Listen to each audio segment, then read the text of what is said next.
अगर कोई आपको मोबाइल ऐप डाउनलोड के जरिए 5 मिनट में लोन देने का ऑफर कर रहा है तो आप सावधान हो जाइए, क्योंकि आपकी एक गलती आपको मुसीबत में डाल सकती है। पुलिस के मुताबिक देश के कई राज्यों में एक ऐसी गैंग एक्टिव है जो पहले मोबाइल ऐप के जरिए लोन देती है और उसे ना चुकाने के नाम पर फिर बदनाम करती है।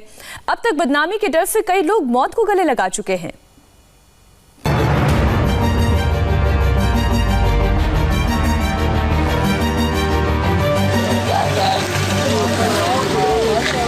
ये सिर्फ 5 मिनट में लोन देने वाली उस स्कीम का अंजाम है जिसने तेलंगाना में 5 लोगों की जान ले ली है।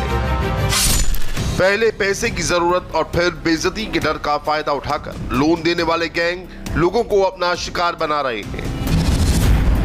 तस्वीरें आपके सामने हैं और इनकी कहानी इतनी दर्दनाक है जिसे सुनकर आप दंग रह जाएंगे। मोबाइल ऐप के जरिए इंस्टेंट लोन का मायाजाल कैसे लोगों को फंसाता है ये आपको आगे बताएंगे, लेकिन उससे पहले तेलंगाना के रामगुंडम के संतोष की कहानी को सुनिए जो अब इस दुनिया में नहीं है। संतोष का कसूर सिर्फ इतना था कि इन्होंने इंस्टेंट लोन ऐप के जरिए लोन लिया था और इसे चुकाने में 1 दिन की देरी हो गई।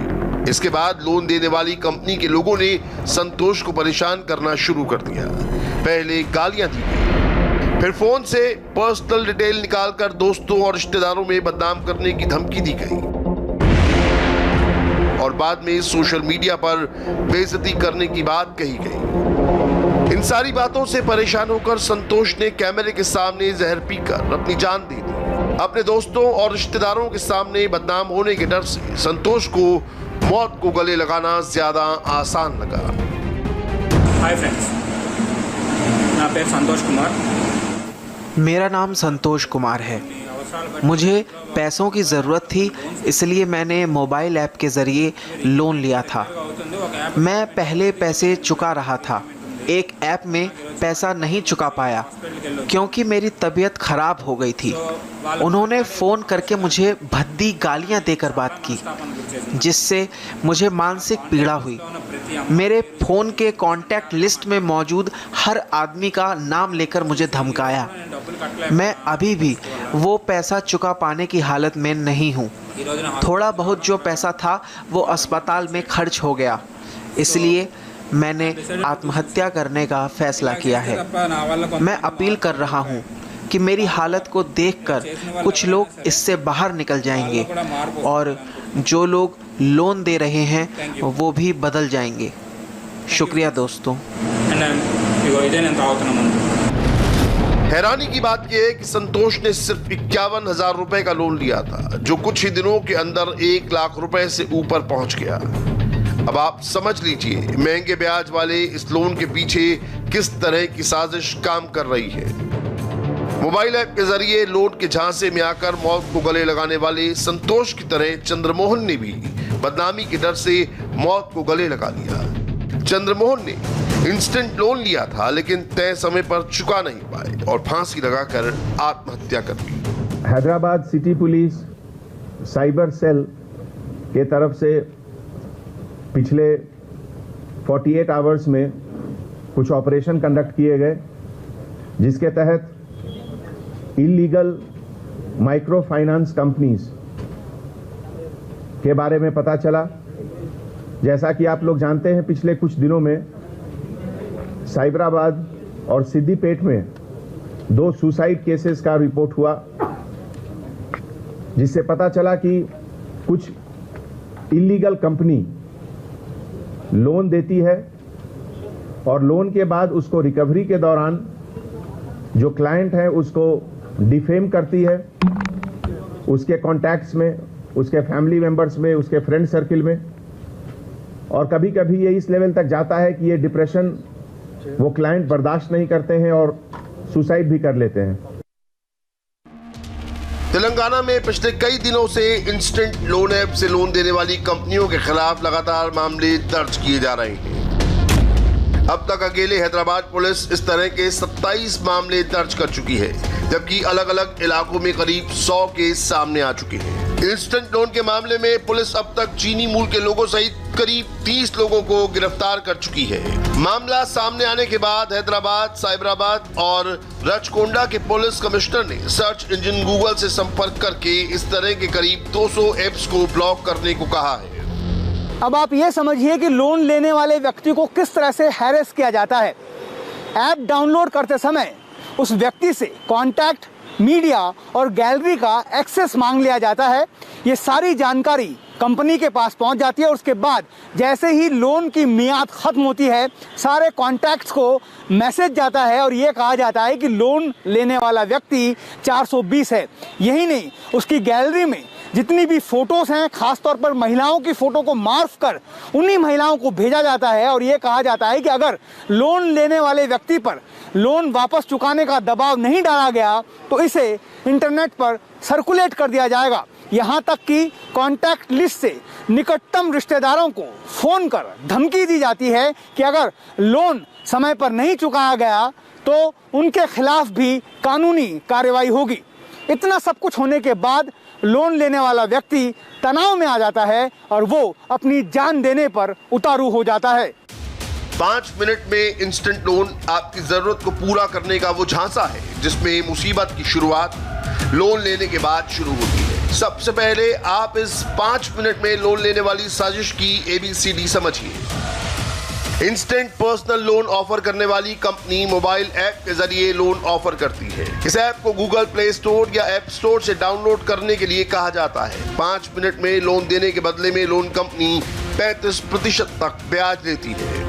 हैरानी की बात यह है कि लोन कंपनी का किसी भी बैंकिंग या नॉन बैंकिंग फाइनेंशियल इंस्टीट्यूशन से कोई संबंध नहीं होता है। यानी लोन देने वाली गैंग ऐसे मजबूर लोगों को टारगेट करती है जो पैसे की जरूरतों को पूरा करने के लिए भारी कर्ज पर लोन लेने को तैयार हैं और इसके लिए वो किसी भी शर्त को मानने से इनकार नहीं करते हैं। बस यहीं से लोन देने वाले गैंग की साजिश शुरू होती है।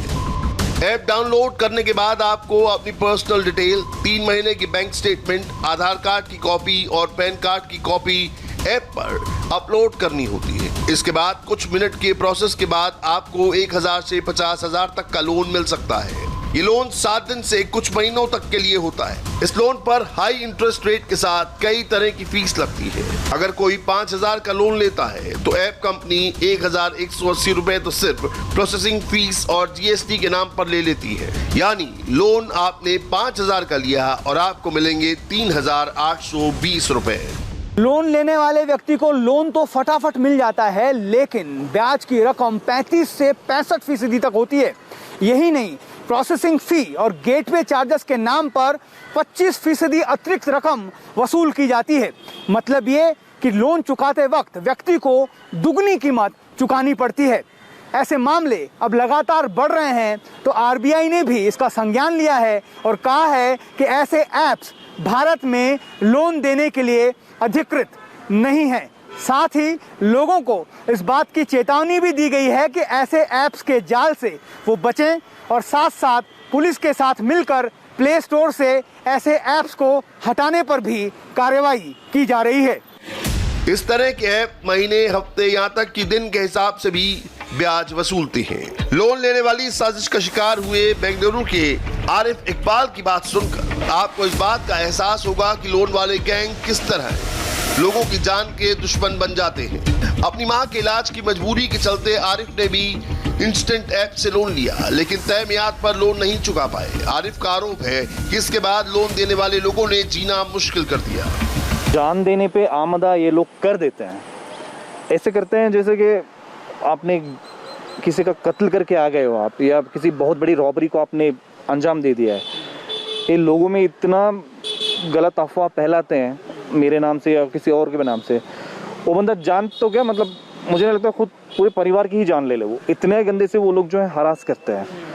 आपको जितने भी कॉन्टैक्ट्स हैं उस पर एक मैसेज पहले सर्कुलेट किया जाएगा। मेरी कहानी में वही हुआ है। मेरे बिल्कुल भाइयों को फ़ोन किया गया था और उनको मेरे फ़ोटो के साथ एक चोर, डिफ़ॉल्टर ये सब लिखा गया और मेरे भाई का नाम और उनका जो मोबाइल नंबर है एक फेक एग्रीमेंट के साथ बनाकर उन्होंने उनको व्हाट्सअप किया हुआ था, जो मैं आपको शेयर करने वाला हूँ। उसमें लिखा गया था कि आप इनके भाई हो, आपका नाम इन्होंने दिया हुआ है गारंटियर के बतौर, इन्होंने 1 लाख का लोन लिया हुआ है, 2000 नहीं या 3000 नहीं, इन देते हैं 2-3 या 4000 रुपया मैक्सिमम। तो ये देते हैं, फिर धमकियाँ उसके साथ भेजते हैं और बोलते हैं, उनको बाकायदा एक लीगल नोटिस देने के बाद फिर लिखा जाता है ये चोर है, इनसे कोई आप संबंध मत रखिएगा, ये आपके साथ भी कर सकता है। इसने बहुत सारे लोगों के साथ किया हुआ है। कुछ इसी तरह का मैसेज मुंबई के रहने वाले आतिश के पास आया था। आतिश का आरोप है कि इस मैसेज में लोन के नाम पर साफ साफ बदनाम करने की धमकी दी गई है, जिसमें लिखा है कि पैसा ना देने पर कॉन्टेक्ट लिस्ट में मौजूद सभी लोगों को लोन ना चुकाने का मैसेज भेज दिया जाएगा। इस साजिश के अकेले आतिश ही शिकार नहीं हुए हैं। पैसे की जरूरत में आकर बहुत से लोग लोन लेकर अपनी जिंदगी में बड़ी मुसीबत का शिकार हो गए हैं। अपनी पहचान छुपाने की शर्त पर लोन कंपनी की सच्चाई बताने वाले इस शख्स ने नौकरी चले जाने के बाद लोन लेने की सोची, लेकिन ये बहुत गलत फैसला साबित हुआ। मेरी तो जॉब चला गया था 2-3 महीने से, तो किसी फ्रेंड ने सजेस्ट किया कि देख ऐसे ऐसे लोन मिलता है, तो उसी ज़रिए हमने लोन लिया ऐप ज़रिए।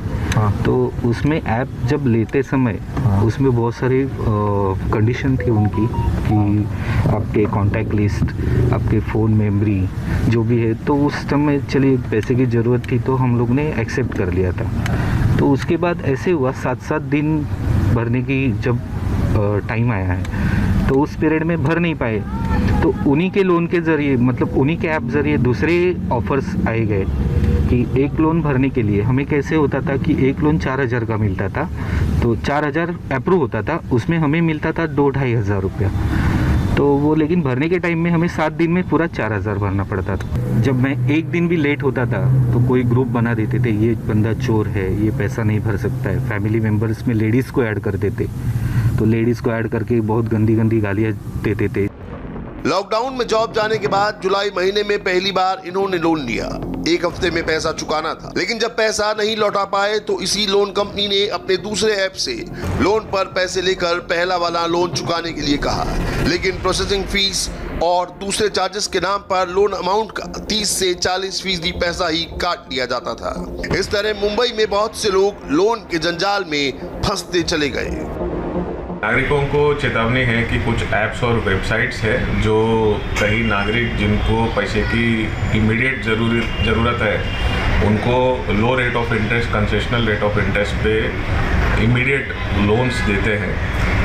ये नागरिकों को अच्छी सुविधा होती है, लेकिन बाद में जब रीपेमेंट की प्रश्न आता है तब ये ऐप्स और वेबसाइट से इन नागरिकों की तकलीफ होती है, इनको हैरेस किया जाता है, ऐसा प्रकार हो रहे हैं। तो सारे नागरिकों को चेतावनी है कि ये ऐप्स और वेबसाइट से सावधानी रहें। कई लोग पहला उधार चुकाने के लिए दूसरे ऐप और दूसरा उधार चुकाने के लिए तीसरे ऐप से लोन ले लेते हैं और इसी के साथ इन लोन ऐप्स के जाल में फंसते चले जाते हैं। अगर आप भी ऐप के जरिए लोन लेने का मन बना रहे हैं तो सावधान रहिए, क्योंकि लोन के नाम पर इस तरह की धोखाधड़ी का शिकार हो सकते हैं। अगर लोन की जरूरत है तो कोशिश कीजिए कि बैंकों के जरिए ही लोन लिया जाए, वरना बड़ी मुसीबत खड़ी हो सकती है। और फिलहाल रुकेंगे एक छोटे से ब्रेक के लिए। थोड़ी ही देर में किसानों और सरकार के बीच 8वें राउंड का संवाद होना है। दिल्ली के विज्ञान भवन से लाइव रिपोर्ट एक छोटे से ब्रेक के बाद।